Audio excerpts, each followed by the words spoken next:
here. Let's just talk just a second about DICOM. So again, universally accepted standard for exchanging the images and allows the different modalities to basically speak in the same language. That's all they're talking about here.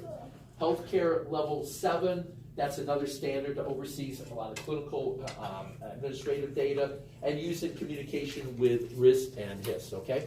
Speaking of RIS and that, here we go. So RIS, as you know, that's the one we deal with all the time, which is ordering the exams, the requisitions. That's through RIS, reporting the results.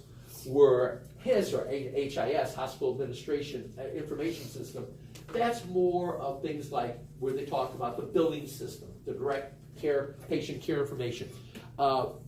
HIS really focuses on the administrative things like, medical or financial or legal, things you're not going to deal with all the time, but certainly more, just as important, but this is more of the patient, especially specific patient information and the requisitions, okay?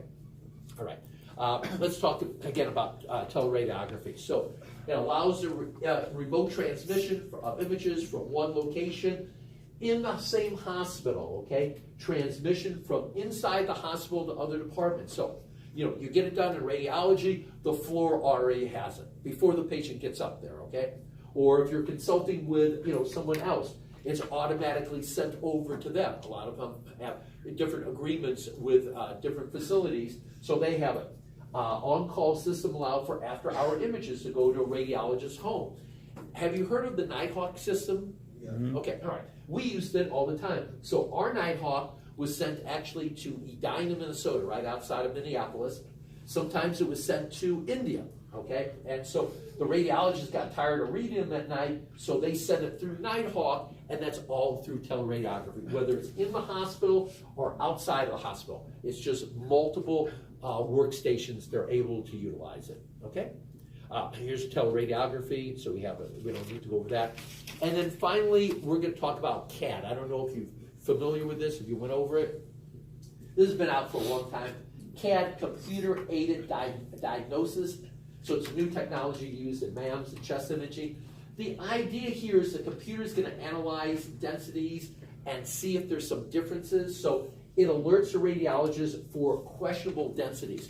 So the way to think about this is CAD uses pattern recognition. It thinks, okay, I know what it's supposed to look like. This is what it looks like. This is where I see differences. I'm letting the radiologist know. That's the idea behind CAD, okay? Isn't it's the histogram, right, that it uses? I guess it does, yeah. I guess it uses part of that too. Yeah, exactly. Yeah, because you have your histogram. That's what that C-spine lateral is supposed to look like. And then if it isn't, then it says, whoa, you right. can't. Yeah, you can't do a lateral on an AP. Exactly, because it's looking for pattern recognition. Okay, we are all done. I'll go ahead.